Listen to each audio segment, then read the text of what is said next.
The Story About Ping by Marjorie, Flack, and Kurt Wiese.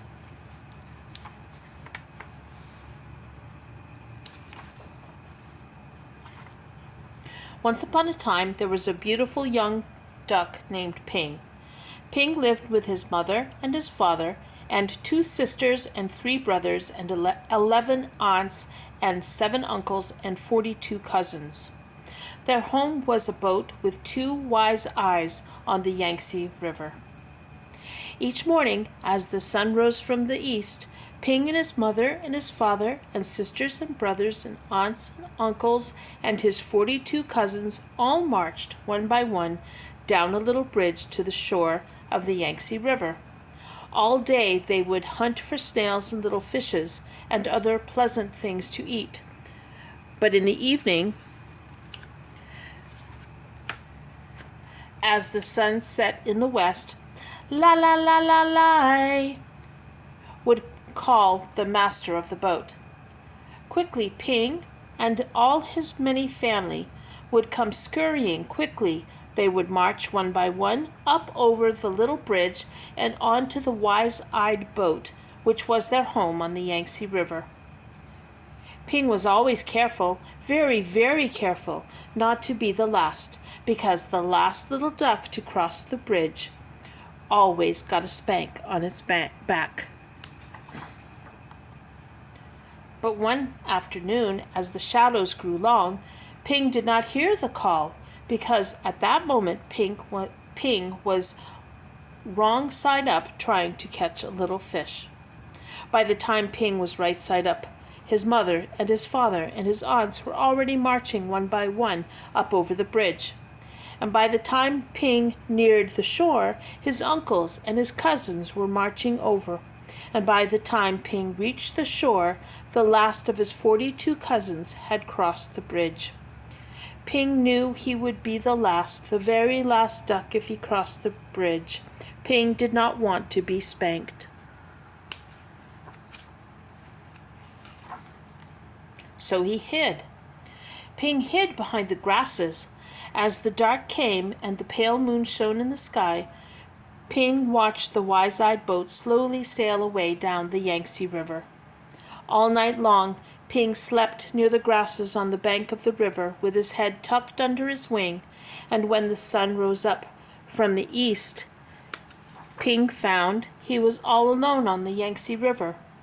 There was no father or mother, no sisters or brothers, no aunts or uncles, and no 42 cousins to go fishing with Ping. So Ping started out to find them, swimming down the yellow waters of the Yangtze River.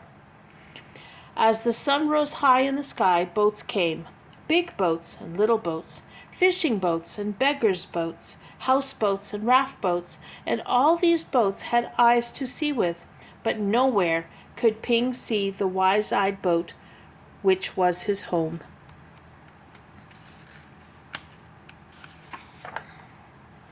Then came a boat full of strange, dark fishing birds. Ping saw them dive for fish for their master. As each bird brought a fish to his master, he would give a little piece of fish for pay. Closer and closer swooped the fish birds near Ping. Now Ping could see shining rings around their necks, rings of metal made so tight the birds could never swallow the big fish they were catching. Swoop, splash, splash, the ringed birds were dashing here and there all about Ping, so down he ducked and swam under the yellow water of the Yangtze River. When Ping came up to the top of the water, far away from the fishing birds, he found little crumbs floating, tender little rice cake crumbs, which made a path to the houseboat. As Ping ate these crumbs, he came nearer and nearer to the houseboat.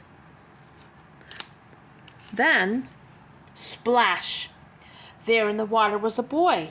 A little boy with a barrel on his back, which was tied to a rope from the boat, just as all boat boys on the Yangtze River are tied to their boats. In the boy's hand was a rice cake. "Oh, wahoo!" cried the little boy, and up dashed Ping and snatched at the rice cake. Quickly, the boy grabbed Ping and held him tight. "Quack, quack, quack, quack," cried Ping. "Oh, awoo!" yelled the little boy.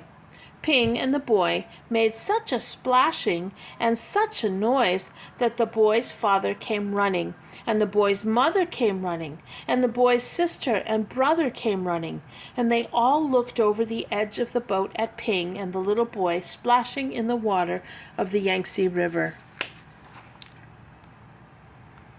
Then the boy's father and mother pulled at the rope, which was tied to the barrel on the little boy's back. They pulled, and up came Ping and the little boy on the houseboat. "Ah, a duck dinner has come to us," said the boy's father. "I will cook him with rice at sunset tonight," said the boy's mother. "No, no, my nice duck is too beautiful to eat," cried the boy. But down came a basket all over Ping, and he could not see no more of the boy or the boat or the sky or the beautiful yellow water of the Yangtze River. All day long, Ping could only see the thin lines of the sun, which shone through the cracks in the basket, and Ping was very sad. After a long while, Ping heard the sound of oars, and felt the jerk, jerk, jerk of the boat as it was rowed down the Yangtze River. Soon the lines of sunshine which came through the cracks of the basket turned rose color, and Ping knew the sun was setting in the west. Ping heard footsteps coming near him. The basket was quickly lifted, and the little boy's hands were holding Ping.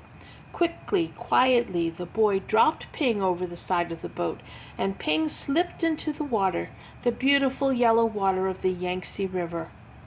Then Ping heard this call, "La la la la la." Ping looked, and there, near the bank of the river, was the wise-eyed boat which was Ping's home, and Ping saw his mother and his father and his aunts, all marching one by one over the little bridge. Swiftly Ping turned and swam, paddling towards the shore. Now Ping could see his uncles marching one by one. Paddle, paddle, Ping hurried towards the shore. Ping saw his cousins marching one by one. Paddle, paddle, Ping neared the shore, but as Ping reached the shore, the last of Ping's 42 cousins marched over the bridge, and Ping knew that he was late again. But up marched Ping, up over the little bridge, and spank came the spank on Ping's back. Then at last Ping was back with his mother and his father and 2 sisters and 3 brothers and 11 aunts and 7 uncles and 42 cousins, home again on the wise-eyed boat of the Yangtze River. The end.